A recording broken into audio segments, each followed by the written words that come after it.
Hello everyone, welcome in our YouTube channel exam shadow.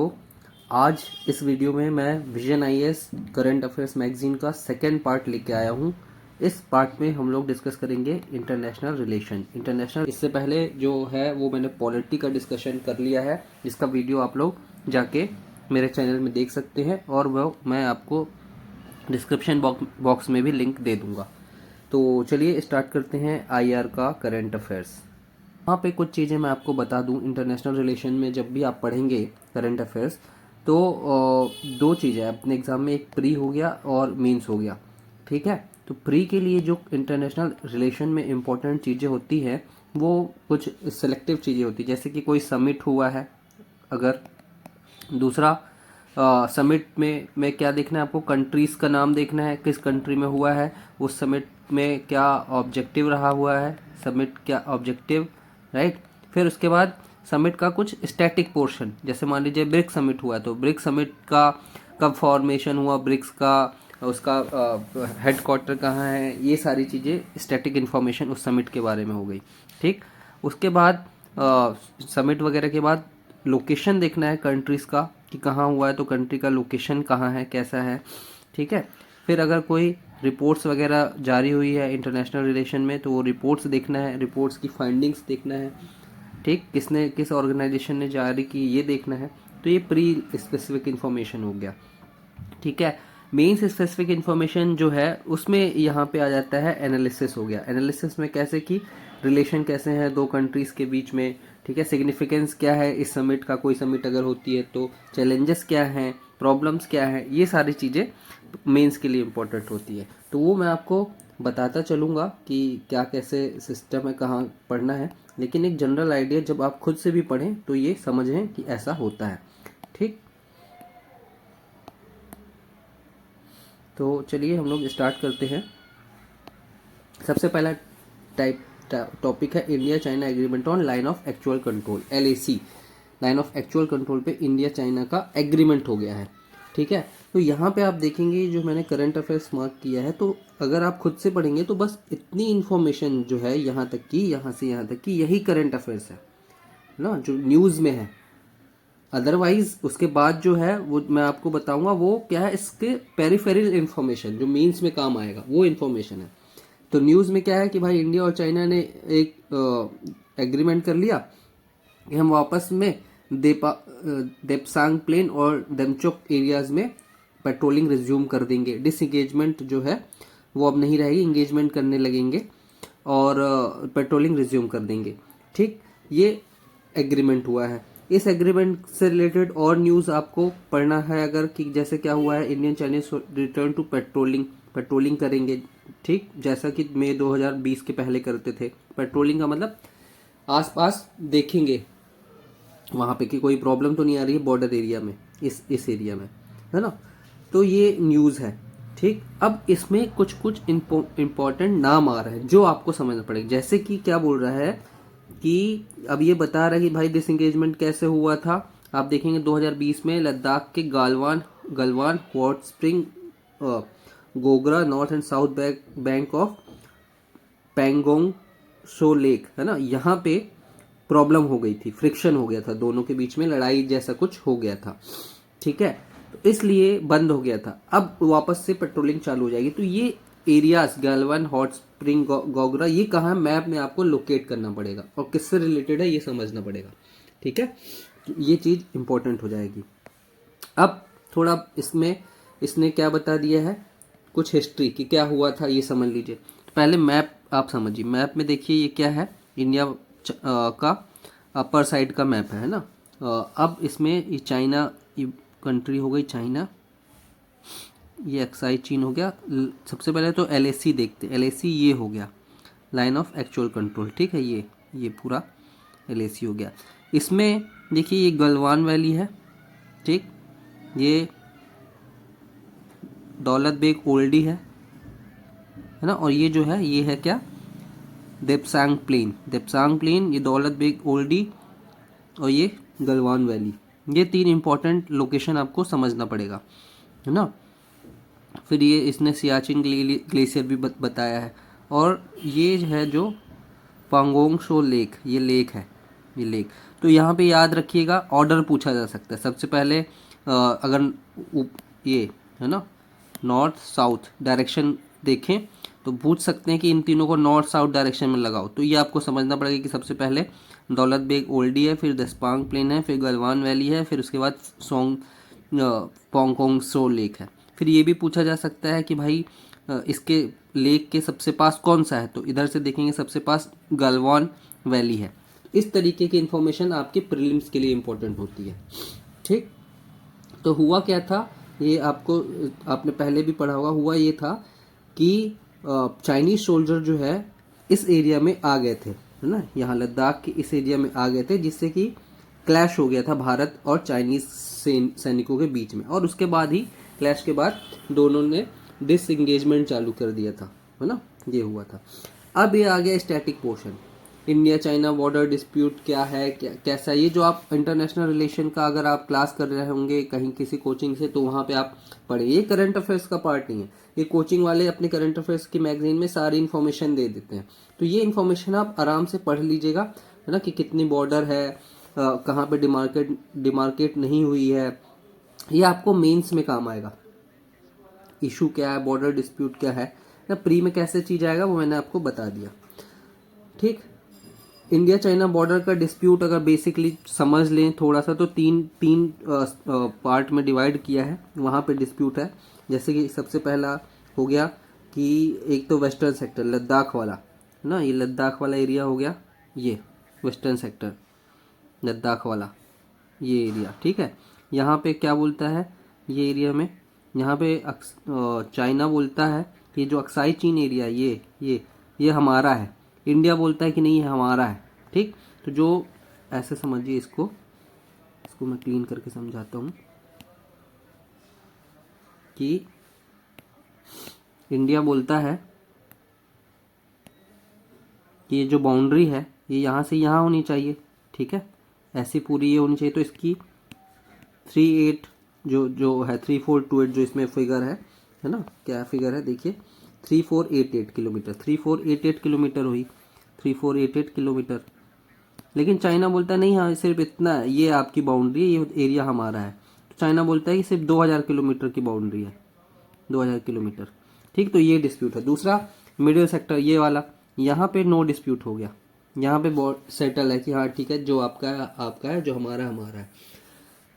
लेकिन फिर तीसरा डिस्प्यूट आता है ये अरुणाचल प्रदेश वाला। यहाँ आपको पता होगा कि जो क्लेम करता है कौन, अक्साई चीन के जैसे चाइना क्लेम करता है कि अरुणाचल प्रदेश हमारा है। तो ये बॉर्डर डिस्प्यूट है, इसको आप पढ़ेंगे तो समझ में आ जाएगा, है ना।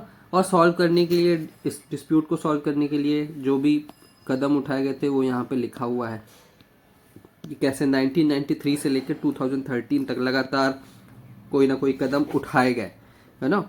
तो एक चीज़ याद करने की ज़रूरत नहीं है, बस समझ लीजिएगा कि लगातार हो रहे हैं। इसमें से 2-4 चीज़ें आप याद रख लेंगे तो समझ में आ जाएगा, मेंस वगैरह में लिखने में काम आएगा। फिर other areas of concern, additional information दे दिया इंडिया चाइना रिलेशनशिप के बारे में कि एक तो प्रॉब्लम क्या है, उसके बाद बॉर्डर डिस्प्यूट के बाद और कहाँ पे है। देखिए अगर किसी कंट्री, 2 कंट्री पार्टिसिपेट कर रही हैं, है ना, तो उनमें एक तो इकोनॉमिक रिलेशन होगा। हमेशा देखिएगा, हम जितनी भी कंट्रीज के में देखेंगे इकोनॉमिक रिलेशन जरूर देखेंगे। सिक्योरिटी इश्यूज होगा, स्ट्रेटजी इशू होगा, ये सारी चीज़ें होंगी। तो इकोनॉमिक में हम यही बोलते हैं कि भाई ट्रेड डेफिसिट है, हम ज़्यादा वहाँ से चीज़ें खरीदते हैं, बेचते कम है ना। नंबर थोड़ा सा ध्यान रखिएगा। हम सेमीकंडक्टर्स, फार्मास के लिए जो इंग्रेडिएंट लगते हैं वो सब वहीं से खरीदते हैं। चाइना पाकिस्तान एक्सेस, आपको पता होगा कि पाकिस्तान जो है चाइना के करीब पहुंचने की कोशिश करता है, जिससे कि इंडिया के अगेंस्ट वो चाइना से मदद ले सके, है ना। वेस्टर्न वाटर पावर, आपको पता है चाइना जो है डैम वगैरह बनाता है नॉर्थ ईस्ट रीजन में, सेवरल डैम्स बना रखा है। तो ये सारी चीज़ें आप एक बार पढ़ेंगे तो समझ में आ जाएगा। पढ़ना जरूरी है। एक चीज़ मैं आपको बता दूं, कितना भी वीडियो देख लीजिए, पढ़ना पड़ेगा। एक एक लाइन बाय लाइन समझाने से बात नहीं बनेगी, बात तभी बनेगी जब आप उसको पढ़ेंगे तब। String of pulse, string of pulse क्या है ये आपको समझना पड़ेगा। स्ट्रिंग ऑफ पल्स का मतलब ये है कि चाइना जो है इंडिया के सराउंडिंग जो कंट्रीज हैं, श्रीलंका, पाकिस्तान, मालदीव, बांग्लादेश, म्यांमार, वहाँ पे अपना डेवलपमेंट, इंफ्रास्ट्रक्चर डेवलपमेंट कराना चाह रहा है, जिससे कि चाइना को, इंडिया को चारों तरफ से घेर ले। है ना। जैसे कि श्रीलंका में उसने हम्बनटोटा पोर्ट बना लिया, ग्वादर पोर्ट बना लिया पाकिस्तान पे, है ना। ये होता है स्ट्रिंग ऑफ पर्ल जो है, ये इसकी थ्योरी है किसकी, चाइना की। इंडिया को चारों तरफ से, जैसे ये इंडिया है अगर, तो श्रीलंका हो गया, मालदीव्स हो गया, है ना, म्यांमार हो गया, पाकिस्तान हो गया, ये देखिए ये एक स्ट्रिंग ऑफ पर्ल, मोतियों की माला जैसे बना के चारों तरफ से घेरना चाहता है इंडिया को, ठीक। फिर अब आगे ये इन्होंने बताया कि भाई रीज़न क्या है, क्यों LAC पे चाइना ऐसा कर रहा है। तो हमेशा से चाइना करते आया है, चाइना को दिखाना है कि हम वर्ल्ड पे हमारा पावर है, इंडिया का जो पावर बढ़ रहा है, जो इकोनॉमी बढ़ रही है, उससे चाइना उतना खुश नहीं है। वो चाहता है कि इंडिया हमेशा चाइना से दबा रहे और ये दिखाए कि हमारी चाइना की जो पावर है वो ज़्यादा है ना। इंडिया की इकोनॉमिक और मिलिट्री पावर बढ़ती जा रही है, चाइना को इससे बुरा लगता है। इंडिया ने जो BRI belt and road initiative है वो रिजेक्ट कर दिया, वो उसको चाइना को बुरा लगा। तो इस सब के रीज़न के कारण चाइना कुछ ना कुछ हमेशा इंडिया को परेशान करने के लिए करता रहता है। भूटान एक बड़ा फैक्टर है। भूटान फैक्टर क्या है कि देखिए डोकलम ट्रांजैक्शन, यहाँ मैं आपको दिखाता हूँ मैप में, देखेंगे आप मैप में, ये यहाँ देखिए, ये है डोकलम ट्रांजैक्शन। इसको अच्छे से समझिए, ये भूटान है, ठीक, ये भूटान है ना, हमारा नेबर है। अब अगर भूटान चाइना के सपोर्ट में चला गया तो चाइना को भारत में अटैक करने के लिए डायरेक्ट एक्सेस मिल जाएगा। दूसरा, जो ट्राई जंक्शन है, ठीक है, भूटान, इंडिया और चाइना का, ये हो गया भूटान, चाइना, ये इंडिया, ये यहाँ पे, ये जो है यहाँ पे अगर इसका सपोर्ट आ जाता है, किसका, चाइना का, तो ये सिलीगुड़ी कॉरिडोर है, ये जहाँ से चिकन नेक भी जिसको बोलते हैं, इन पूरा का पूरा इंडिया को अगर यहाँ से जाना होगा चाइना तो यहीं से जा सकता है ना, या तो यहाँ से जाए या यहाँ से जाए। लेकिन अगर ये चाइना के कंट्रोल में आ गया ट्राई जंक्शन, तो सिलीगुड़ी कॉरिडोर से इंडिया का जाना, इंडिया का चाइना जाना, चाइना पे कभी अटैक करना बहुत मुश्किल हो जाएगा। इसलिए वो LAC पे कुछ ना कुछ करता रहता है, ठीक है।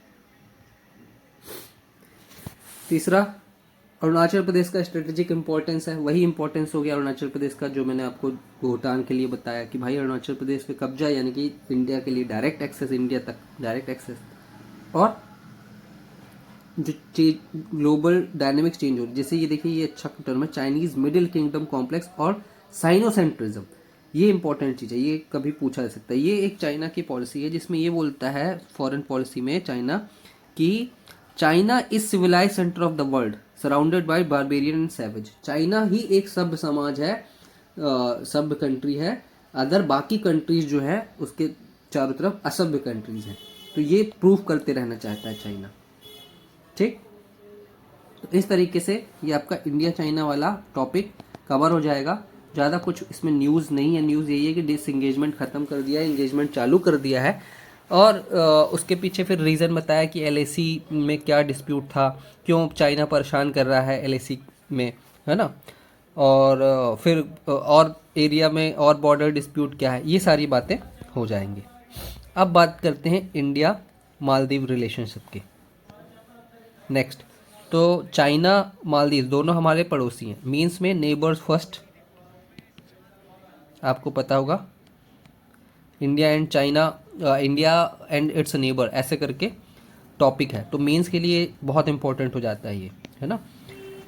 इसमें न्यूज़ क्या है कि president of Maldives made his maiden bilateral state visit to India after winning the presidential election. वहाँ का जो इलेक्शन जीतने के बाद प्रेसिडेंट, जो मालदीव्स के प्रेसिडेंट है, वो इंडिया में आए, है ना। ये मालदीव्स है, समझ लीजिए। तो इंडिया हो गया, श्रीलंका हो गया, उसके बाद ये लक्षद्वीप हो गया, ठीक है, उसके बाद ये मालदीव्स, लक्षद्वीप के नीचे मालदीव्स, मालदीव्स की राजधानी माले, ठीक, उसके बाद ये कोमोरिन सी के पास हो गया, कोमोरिन सी। ये सब मैप में आप मार्क करते जाइएगा, कौन से सी में हो गया, है ना, ये इंडियन ओशन में, अरेबियन सी तो इधर हो गया, ये इंडियन ओशन वाला रीजन हो गया, ठीक। तो ये मालदीव्स की लोकेशन। अब अगर कोई आया है इंडिया में तो ऑब्वियसली कुछ आउटकम ऑफ विजिट्स देखे जाएंगे कि क्या आउटकम्स हुए हैं। तो इन्होंने मैरीटाइम सिक्योरिटी के लिए इकोनॉमिक एंड मैरीटाइम सिक्योरिटी के लिए क्या किया है, पार्टनरशिप डील्स साइन की है। डेवलपमेंट कोऑपरेशन हुआ है कि भाई हाँ जो भी माली कनेक्टिविटी प्रोजेक्ट है जल्दी से कंप्लीट कराएंगे। ट्रेड एंड इकोनॉमिक कोऑपरेशन हुआ है, वो तो होगा ही कि फ्री ट्रेड एग्रीमेंट दोनों ने साइन किया है। कोई भी अगर ट्रेड ट्रांजेक्शन का है तो वो सेटलमेंट लोकल करेंसीज में करेंगे। लोकल करेंसीज में करने का फ़ायदा होता है ना, डॉलर पे डिपेंडेंसी कम होती जाती है। Digital finance, RuPay card India में जो बहुत अच्छा चल रहा है वो मालदीव्स में भी चलेगा। मालदीव्स के इंडियन टूरिस्ट को फ़ायदा मिलेगा। जन औषधि केंद्र भारत में जो चलती है वो अब इंडिया मालदीव्स जन औषधि केंद्र के नाम से खोली जाएगी। हेल्थ कोऑपरेशन हो गया। तो ये आप पढ़ लेंगे, मेंस में बहुत काम आएगा। ठीक, अच्छा अब कुछ चीज़ यहाँ पे देखेंगे। इनॉग्रेशन ऑफ रनवे कहाँ कहाँ पे, Hanimaadhoo international airport and India support for the development of new commercial port in Thilafushi. ये सब नेम जो है ये आपको याद रखना है। थिलाफूसी हो गया, हानी मादू हो गया, ये आता है प्रीलिम्स में। मैच मेकिंग में हमेशा आता है, मैच बना रहता है कि कौन सा सही मैच है कि नहीं। तो ये आपको याद रखना होगा किस कंट्रीज से रिलेटेड होता है। ये प्रीलिम्स के लिए इंपॉर्टेंट होता है। फिर आ गया significance of Maldives for India. ठीक, तो पता होना चाहिए कि भाई नेबर है, जियोपॉलिटिकल सिग्निफिकेंस हो गया। इसका लोकेशन जो है मालदीव्स का वो हमारे लिए इंपॉर्टेंट है, क्योंकि देखिए इंडियन ओशन में सिचुएटेड है, यहाँ से बहुत सारा ट्रेड ऐसे होता है। तो अगर ये हमारा अच्छा पार्टनर बना रहेगा तो ऑब्वियस सी बात है कि कोई भी सिक्योरिटी चैलेंजेस होगा तो हम इसकी हेल्प ले सकते हैं। ये हो गया जियोपॉलिटिकल सिग्निफिकेंस। ठीक है, फिर उसके बाद स्ट्रेटेजिक सिग्निफिकेंस भी यही हो गया कि एक टोल गेट का काम करता है ओशन, इंडियन ओशन रीजन पे, है ना। जियो इकोनॉमिक्स की उसके लोकेशन के कारण हमको इकोनॉमिकली क्या फ़ायदा होता है, तो ये होता है कि एक सी लाइन ऑफ कम्युनिकेशन के पास सिचुएटेड है मालदीव्स। जैसे मालदीव्स अगर ये बोलें ये मालदीव्स है ना, तो सी लाइन ऑफ कम्युनिकेशन मतलब जो इंटरनेट वगैरह और साथ ही साथ जो जहाज वगैरह पास होते हैं ये सब होता है, तो इसके पास है, तो ये सेफ रखेगा। मालदीव्स की हेल्प हमको मिलेगी सेफ रखने में। सिक्योरिटी हमेशा रहेगा कि अगर China string of pearls policy अपनी इम्प्लीमेंट नहीं कर पाएगा, है ना, टेररिज्म प्राइवेसी को सपोर्ट मिले, को हेल्प मतलब उसको ख़त्म करने में सपोर्ट मिलेगा। ये सारी चीज़ें हो गई। चैलेंजेस क्या है, चैलेंजेस यही है कि भाई चाइना भी कोशिश करता है कि हम मालदीव्स में अपना पैर जमाएं। रेडिकलाइजेशन है, वहाँ का जो चुनाव होता है वो इंडिया के खिलाफ भड़काते हैं लोगों को वहाँ के लीडर्स। ठीक है, वो एक हो गया। एंटी इंडिया सेंटिमेंट्स हो गया, यही हो गया रेडिकलाइजेशन। मतलब इस्लामिक फंडामेंटलिज्म वहाँ पे होगा तो टेररिज्म इंडिया में बढ़ सकता है ना। तो ये सारी चीज़ें हो गई। वे फॉरवर्ड आपको बायलैटरल रिलेशनशिप में वे फॉरवर्ड क्या है भाई, कोऑपरेशन बढ़ाओ। जो भी वहाँ पे ट्रेड आपका ट्रांजेक्शन है उसको जल्दी जल्दी सेटल करो। सिक्योरिटी कोऑपरेशन बढ़ाओ, है ना। गुजरात डॉक्ट्रिन इम्प्लीमेंट करो। गुजरात डॉक्ट्रिन क्या होता है, नेबर्स को पहले आप इमीडिएट नेबर्स को ज़्यादा तवज्जो दो, ये है। तो ये सारी चीज़ें आपको पढ़ने के बाद समझ में आएंगी, पढ़ना जरूर है, छोड़ नहीं सकते हैं। ठीक, फिर आगे क्या बोल रहा है, हाँ अब आ जाती है नेक्स्ट टॉपिक हमारा India Canada relation. India Canada relation आपको पता होगा कि अभी कुछ दिन बहुत पहले बहुत न्यूज़ में था। ठीक है, रीज़न यही है कि जो कनाडा में जो सिख सेपरेटिस्ट हैं जो भारत में खालिस्तान की मांग करते हैं, कनाडा उनको क्या देता है, संरक्षण देता है ना। संरक्षण देने के कारण क्या होता है कि भारत को ये चीज़ अच्छी नहीं लगती है और इन दोनों के बीच हमेशा लड़ाई, मतलब एक रिलेशनशिप में खटास रहती है। अच्छा, संरक्षण क्यों देता है कनाडा, रीज़न ये है कि कनाडा में बहुत बड़ी जनसंख्या सिख है जो वहाँ का एक वोट बैंक बन चुकी है, तो इसलिए संरक्षण देता है अपने वोटर्स को लुभाने के लिए। और कनाडा ये भारत पे आरोप लगाता है कि भाई भारत जो है वो उसकी घरेलू मतलब निजी पॉलिसीज़ पे, सिक्योरिटी पॉलिसीज़ में इंटरवीन करता है। तो इस तरीके से हमेशा इनके बीच में चलता है। यही न्यूज़ है, डिप्लोमेटिक टेंशन हुआ था। ठीक, इंडिया ने क्या किया था कि 6 कैनेडियन डिप्लोमेट्स और हाई कमिश्नर्स को यहाँ से इंडिया से जाने को बोल दिया था और अपना हाई कमिश्नर जो कनाडा में है उसको बुला लिया था। ठीक है, ये न्यूज़ है। अब यहाँ पे एक चीज़ मैं आपको समझाऊंगा कि हाई कमिश्नर और एम्बेसडर है ना, एक होता है एम्बेसडर, एक होता है हाई कमिश्नर। तो क्यों एम्बेसडर बोलते हैं, किसको हाई कमिश्नर बोलते हैं, ये आप मुझे कमेंट करके बताइए अगर आपको पता हो तो। न्यूज़ समझ में आ गई कि क्या न्यूज़ है।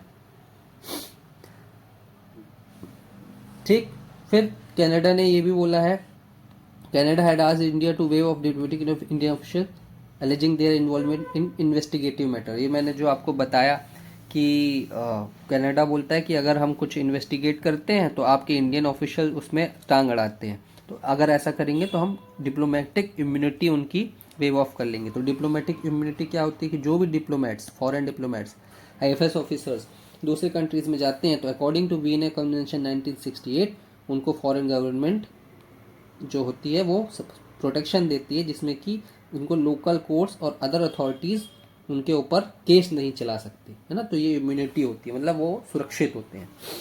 ठीक, रीज़न क्या है, मैंने बताया खालिस्तानी एक्सट्रीमिस्ट एक रीजन है। इंडियन सोवरेनिटी, कि भाई आप इंडिया की सोवरेनिटी पे, अखंडता पे खतरा आप खड़ा कर रहे हो। क्यों खतरा कर रहे हो, खतरा कि भारत में अलग खालिस्तान, अलग देश की मांग कर रहे हैं, आप उनको सपोर्ट दे रहे हो। ठीक है, सिक्योरिटी कोऑपरेशन हो गया कि भाई आप ऐसे करोगे तो हमारे यहाँ बहुत दिक्कत हो जाएगी, रीज़न यही हो रहा प्रॉब्लम। डिफंक्ट एग्रीमेंट्स हम तो कर लेते हैं, comprehensive economic partnership, foreign investment promotion protection agreement, but कुछ होता नहीं है, कागजों में बात रह जाती है। वोट बैंक पॉलिटिक्स भी मैंने आपको बताया, है ना। कनाडा का अगर आप मैप देख लोगे, देखो ये कहाँ पे है, कौन से कॉन्टिनेंट में है, उस कॉन्टिनेंट का नाम बताओ आप मुझे। कनाडा, इस कॉन्टिनेंट में 3 देश हैं बस, यूएसए हो गया, मैक्सिको हो गया और कनाडा हो गया, है ना। तो ये यूएसए के नॉर्थ में कनाडा है। ओशन कौन सा है समझ लेना आप, आर्कटिक ओशन यहाँ पे है, यहाँ पे अटलांटिक ओशन है। इस एरिया को क्या कहते हैं, गल्फ ऑफ मैक्सिको यहाँ पे है ना। ये कैरेबियन सी है। ये सब आप एटलस में जाके मार्क करोगे, तब चीज़ें आपके समझ में आएगी। ठीक, Vienna convention on diplomatic relation मैंने आपको समझाया था। प्रीलिम्स के लिए थोड़ा सा पढ़ना जरूरी है कि ये भाई यूनाइटेड नेशंस की ट्रीटी है ना, जिसमें ये डिसाइड हुआ था कि एक दूसरे को हम क्या करेंगे, एक दूसरे के फॉरेन ऑफिसर्स को इम्यूनिटी देंगे, है ना। इंडिया ने इसको 1965 में एक्सेप्ट किया था और 1972 में रेटिफाई किया था। ठीक, अब ये आ जाता है मेंस वाला पार्ट, जो कि हर आर्टिकल में इन्होंने आईआर में दिया है। Significance of Indian China relationship, क्या सिग्निफिकेंस है भाई, सिक्योरिटी कोऑपरेशन होगा, स्ट्रेटेजिक कोऑपरेशन होगा, है ना। दोनों कंट्रीज चाहती हैं कि जो इंडो पैसिफिक एरिया है वहाँ पे रूल बेस्ड ऑर्डर चले, मतलब जो लॉज हैं, इंटरनेशनल लॉज हैं, वो इम्प्लीमेंट हो। इकोनॉमिक एंड ट्रेड कोऑपरेशन ये होता है कि भाई देखिए अभी भी दोनों का ट्रेड अच्छा है, लेकिन इंडिया जो है ट्रेड डेफिसिट में है कि इंडिया एक्सपोर्ट कर रहा है इतना और इंपोर्ट कर रहा है इतना, है ना। सर्विस में इतना इंपोर्ट है इंडिया का, इतना ट्रेड है। इन्वेस्टमेंट अपॉर्चुनिटीज़ है। एक डायस्पोरा, इंडियन डायस्पोरा बहुत सबसे ज़्यादा कनाडा में रहता है, लगभग 1.8 मिलियन, यानी कि 18 लाख लोग इंडियंस लगभग वहाँ रहते हैं, है ना। ये सारे पॉइंट्स आप एक बार पढ़ लीजिएगा। कोई भी डाउट मुझे आप कमेंट करके बताइएगा, मैं पर्सनली आपसे कनेक्ट होकर उस डाउट को रिजॉल्व करूंगा। प्रॉब्लम्स क्या है दोनों में, प्रॉब्लम्स प्रोबेबल इम्पैक्ट पूछ, अगर हाँ ये हो गया मेंस के लिए कि भाई अगर डिप्लोमेटिक रिलेशन खराब हुए तो इसका इम्पैक्ट क्या पड़ेगा। तो इम्पैक्ट ये पड़ेगा कि western countries response including 5 islands has been relatively restrained which might strain cooperation in security defence. ये बोल रहा है कि जो 5 अलायंस है ये प्रीलिम्स के लिए इंपॉर्टेंट है, जिसमें कि देखिए 5 कंट्रीज हैं, UK, USA, Canada, Australia and New Zealand. ये पांचों ने डिसाइड किया है कि हम जितनी भी अपनी डिफरेंट एजेंसीज हैं, है ना, उनका इंटेलिजेंस शेयर करेंगे। 20 कंट्री इनकी एजेंसीज हैं, तो जो भी जैसे हमारे यहाँ आईबी रॉ होती है वैसे इनकी पर्सनल एजेंसीज होंगी, तो जो भी इंटेलिजेंस इनको मिलेगा वो हम शेयर करेंगे। तो अगर कनाडा के साथ प्रॉब्लम हो गया तो कनाडा फिर इन सब के साथ शेयर करने लगेगा इंटेलिजेंस, तो वो हमको एक नुकसान वाली बात होगी कि हमारा इंटेलिजेंस बाकी कंट्रीज के साथ भी शेयर होगा। डायस्पोरा स्टूडेंट कंसर्न, बहुत सारे इंडियंस वहाँ पे रहते हैं, पढ़ने जाते हैं, है ना। लगभग इतने सारे इंडियन स्टूडेंट कनाडा में रहते पढ़ते हैं, 2,30,000। तो इन सबको नुकसान होगा। ठीक, जैसे कि यूक्रेन में हुआ था, आप देखें बहुत सारे स्टूडेंट वापस आ गए थे यूक्रेन वॉर के बाद, फिर उनका पूरा जो भी पढ़ाई था सब बर्बाद हो गया था, है ना। वीजा प्रोसेसिंग वगैरह में प्रॉब्लम होगी। अब वे ऐड बोल दिया कि भाई ठीक है, अगर प्रॉब्लम है तो आप इसको इम्प्रूव कैसे करोगे, डिप्लोमेसी के थ्रू इम्प्रूव करो, सिक्योरिटी कोऑपरेशन बढ़ाओ, इकोनॉमिक ट्रेड रिलेशन बढ़ाओ, डियास्पोरा से बात करो कि कुछ प्रोग्राम वगैरह कराते रहो, है ना। ट्रैक टू डिप्लोमेसी, जिसमें कि डिप्लोमेट्स के अलावा बाकी लोग जाके काम करते हैं, सॉफ्ट डिप्लोमेसी, ये सारी चीज़ें आप करो जिससे कि रिलेशन इंप्रूव हो। तो ये आपको एक बार पढ़ना है, पढ़ के समझ में आ जाएगा, दिमाग में ज़्यादा जोर नहीं लगाना है। नेक्स्ट आर्टिकल 2.4 है एशियान, बहुत इंपॉर्टेंट, एक प्रीलिम्स के लिए, मेंस के लिए तो है ही, प्रीलिम्स के लिए भी इंपॉर्टेंट है। एशियान है क्या, इससे हम लोग समझ लेंगे, ये है अबाउट एशियन, बट उससे पहले समझते हैं न्यूज़ क्या है। तो न्यूज़ यही है कि जो हमारे प्राइम मिनिस्टर थे वो 21st इंडिया एशियान समिट जो हुई थी, है ना, वहाँ पे इन्होंने पार्टिसिपेट किया था। ठीक, वियंटियाना लाओ PDR पे, वहाँ पे सबमिट किया था। तो अब समिट में पार्टिसिपेट करने गए थे, तो ऑब्वियसली है इसमें ये देखना पड़ेगा कि आउटकम्स क्या रहे हैं इस विजिट के, है ना, आसियान और इंडिया के बीच में। उससे पहले हम देख लेते हैं थोड़ा सा बेसिक एशियान के बारे में, प्रीलिम्स के लिए इम्पोर्टेंट है। तो एशियान में एक इंटर गवर्नमेंट ग्रुपिंग है, मतलब कि कंट्रीज के गवर्नमेंट पार्टिसिपेट कर रही हैं। टोटल 10 कंट्रीज हैं, 10 मेंबर्स हैं, है ना। हेडक्वार्टर जकार्ता इंडोनेशिया में है और 1967 में बैंकॉक में इसकी स्थापना हुई थी। एशियान डिक्लेरेशन, जिसको बैंकॉक डिक्लेरेशन भी बोलते हैं, पहले 5 मेंबर्स थे, बाद में बढ़ के 10 हो गए हैं। ठीक है, किस लिए ये साथ में आए हैं, पॉलिटिकल एंड इकोनॉमिक कोऑपरेशन और रीजनल स्टेबिलिटी के लिए। ये सब लगभग एक जैसे कल्चर वाले देश हैं, लगभग एक जैसे कल्चर वाले देश हैं। तो ये चाहते हैं कि हमारे बीच पॉलिटिकल एंड इकोनॉमिक कोऑपरेशन हो जाए और साथ ही साथ रीजनल स्टेबिलिटी रहे, है ना। चाइना ज़्यादा प्रॉब्लम ना कर पाए, कोई दूसरा देश यहाँ पे आके इनस्टेबिलिटी का मतलब ये होता है कि भाई आतंकवाद ना बढ़े, सिक्योरिटी सही रहे, सब खुशी से शांति से रहे, ये स्टेबिलिटी का मतलब होता है। तो ये एशियान के बारे में हो गया। ठीक है, अब एशियान समिट, अब ये इंस्ट्रूमेंट्स है कि क्या क्या होता है। तो इनमें एशियान समिट होता है, एशियन कोऑर्डिनेटिंग काउंसलिंग होती है, एशियन सेक्रेटरीट है, एशियन रीजनल फोरम्स है ना, डिसीजन मेकिंग है। ज़्यादा इंपॉर्टेंट ये नहीं है, आपको पढ़ के ही समझ में आ जाएगा कि इनका मकसद क्या है ना। कि भाई समिट होती है जिससे कि सब लोग मिलें और डिसाइड करें कि अब आगे का कोर्स क्या होना चाहिए, प्रॉब्लम क्या है, रीजनल इश्यूज डिस्कस करते हैं। कोऑर्डिनेशन काउंसिल होती है, 10 कंट्रीज हैं तो ऑब्वियसली कोऑर्डिनेशन करने के लिए कोई ना कोई इंस्टीट्यूशन होना चाहिए। सेक्रेटरीट है इसका, जो कि सारी इनिशिएटिव एक्टिविटीज़ को सपोर्ट करता है। फोरम है जिसमें डिस्कशन होता है और डिसीजन मेकिंग की कोई भी बात अगर सामने आती है तो उसका डिसीजन लिया जाता है। फिर एक एशियन फ्यूचर फोरम भी सब प्रमोट किया गया था 43rd एशियन समिट 2023 में। ठीक है, और इंडिया इसका फाउंडिंग मेंबर है।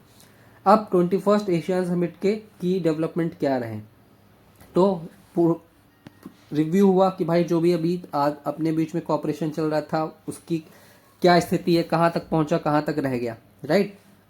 तो रिव्यू हुआ सबसे पहले। दूसरा ये हुआ कि जॉइंट स्टेटमेंट दिया गया। वो स्टेटमेंट क्या था कि आप रिव्यू को बढ़ाओ, Asian India trade in goods agreement, है ना, टू इनहेंस ट्रेड, आप उसका रिव्यू बढ़ाओ जिससे कि ट्रेड वगैरह बढ़े।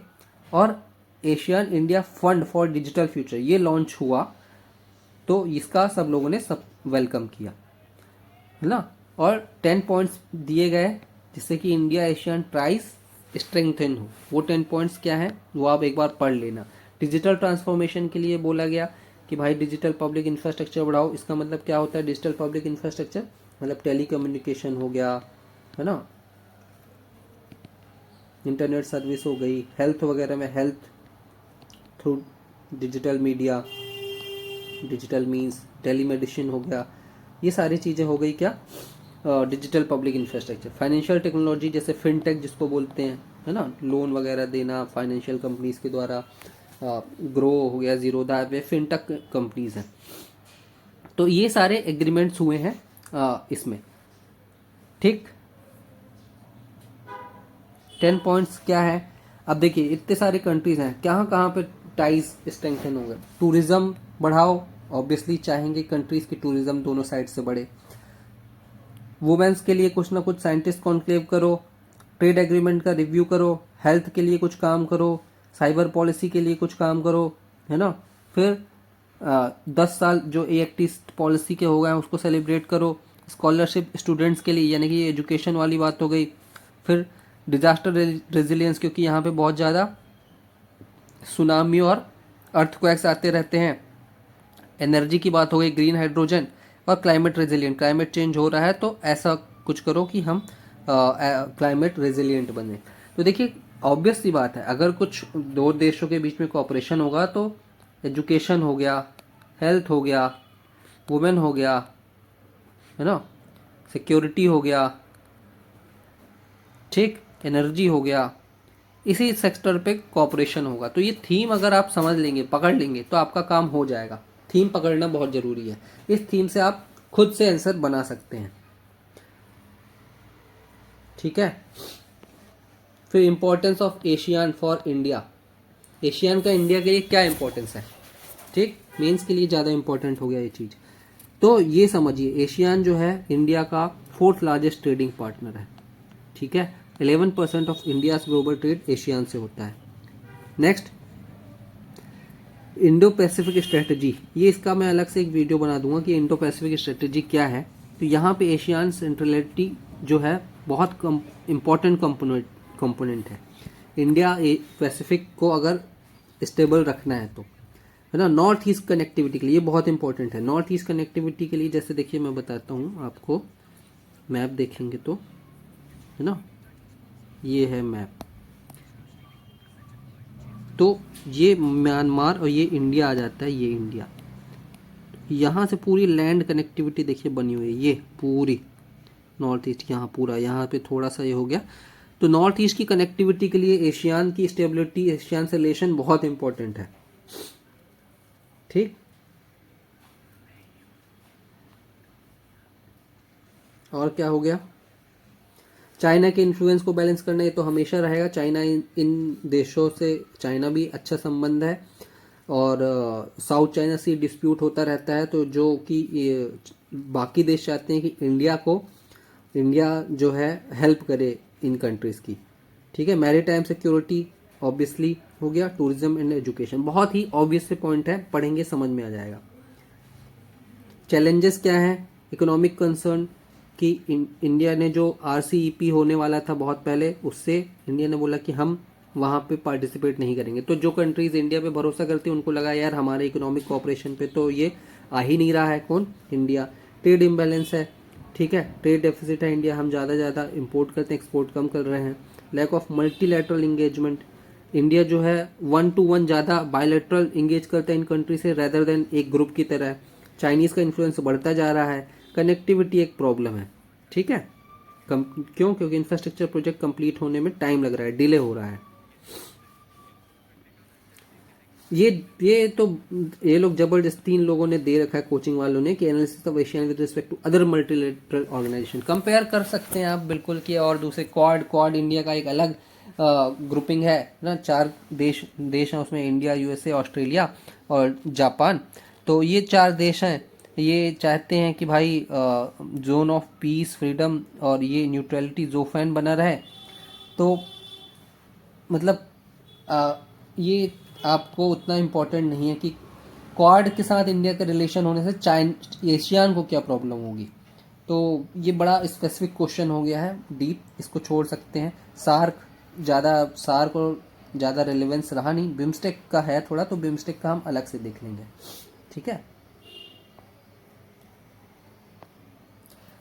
उसके बाद नेक्स्ट इम्पोर्टेंट है आर्टिकल, वो है ब्रिक्स बहुत इम्पोर्टेंट है ना। ब्रिक्स अभी आपको न्यूज़ में आया भी था, आपको पता होगा, डोनाल्ड ट्रंप ने बोला था कि अगर ब्रिक्स कोई अलग से करेंसी ले आएगा तो हम क्या करेंगे, टैरिफ लगा देंगे, 100% टैरिफ लगा देंगे कंट्रीज पे, ब्रिक्स नेशन पे। तो न्यूज़ पे है, इम्पोर्टेंट है। ब्रिक्स का न्यूज़ क्या था, 16 ब्रिक्स समिट हुई थी, कहाँ पे हुई थी, कजान, रशिया में। हमारे प्राइम मिनिस्टर वहाँ पे विजिट करने गए थे, तो ब्रिक्स समिट इंपॉर्टेंट हो जाती है। लोकेशन समझ लीजिए, कजान, रशिया में हुई थी। ब्रिक्स में टोटल 5 मेंबर हैं, Brazil, Russia, India, China and south Africa. लेकिन अब 5 और बढ़ गए हैं, जिससे 10 मेंबर्स हो गया है, ठीक है। तो एक्सपैंड होने के बाद ये पहली समिट थी, ये समझ लीजिएगा।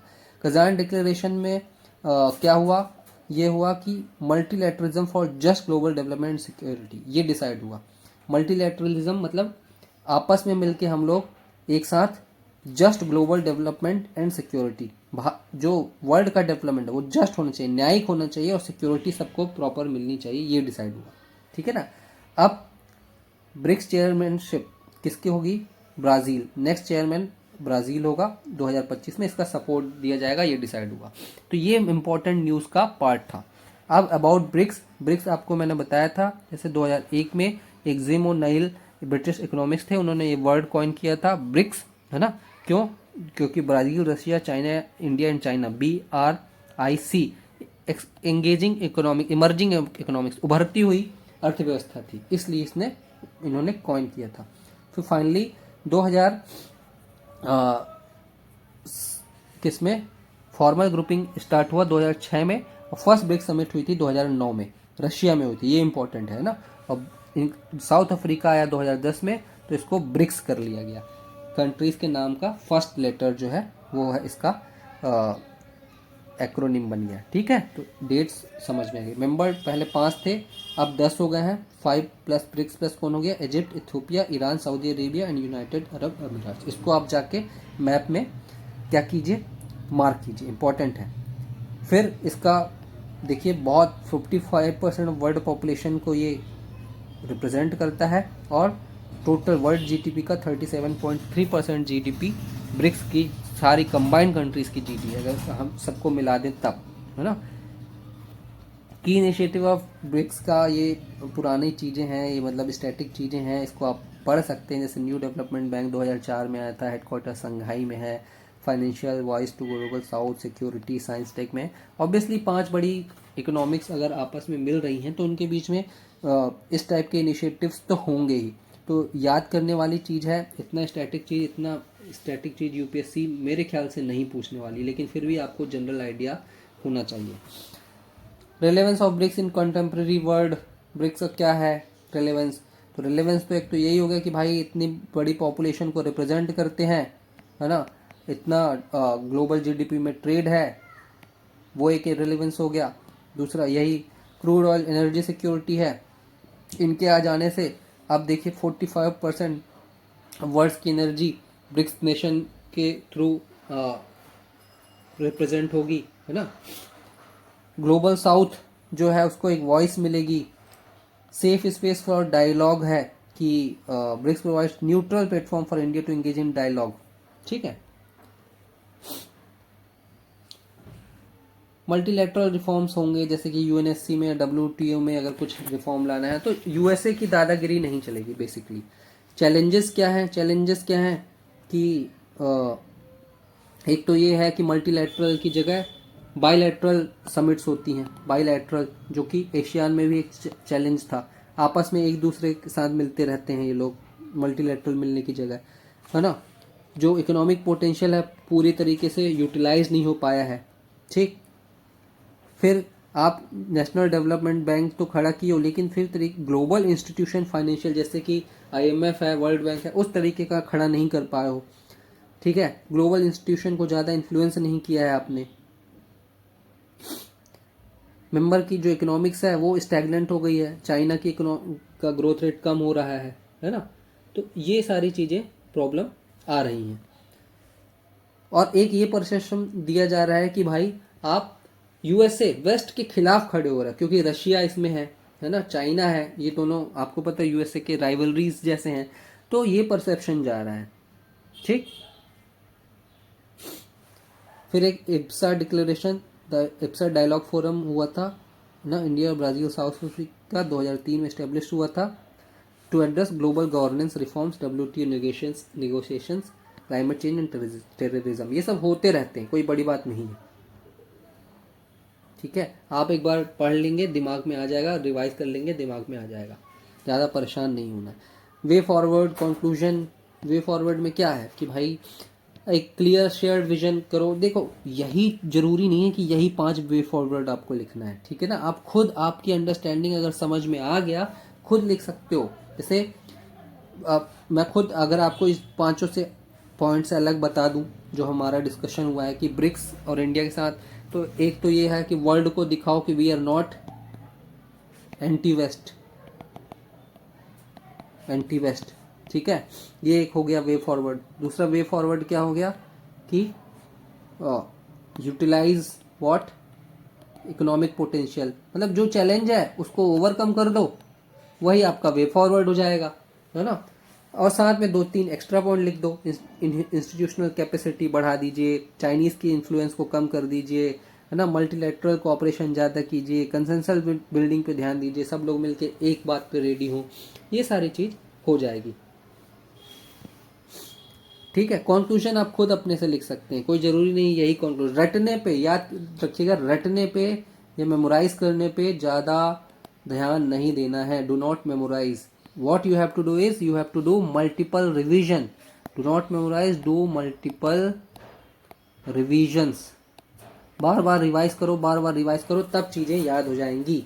कोई भी प्रॉब्लम हो मुझे कमेंट करके बताओ और कनेक्ट करो, मैं आपका प्रॉब्लम रिजॉल्व करूँगा। तो न्यूज़ इन शॉर्ट्स है, देखिए शॉर्ट्स न्यूज़ को इन्होंने बड़ा लॉन्ग में डिटेल में समझाया है, आप शॉर्ट्स में ही समझिए। Indian Uzbekistan side bilateral investment treaty, ठीक है, कोई बड़ी बात नहीं है। इसमें देखना ये है कि भाई उज्बेकिस्तान का लोकेशन क्या है। तो ये उज्बेकिस्तान जो है वो सेंट्रल एशिया कंट्रीज़ का पार्ट है ना।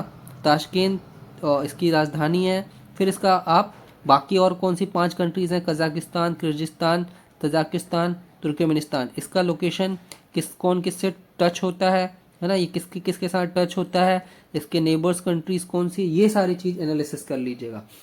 ऑर्डर देख लीजिएगा, क्लॉकवाइज, एंटी क्लॉकवाइज, है ना, ये सारा इंपॉर्टेंट हो जाएगा आपके प्रीलिम्स के लिए।